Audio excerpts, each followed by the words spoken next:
You ask Tiger to solve. This deals with linear equations with one unknown. The final result is p equals 1 over 2.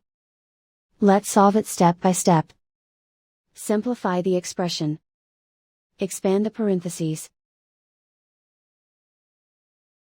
Group like terms. Simplify the arithmetic.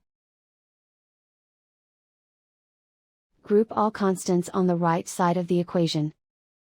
Add 1 to both sides.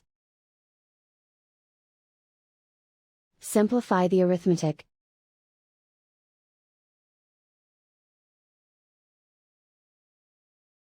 Isolate the p. Divide both sides by 2. Simplify the fraction. And so the final result is p equals 1 over 2.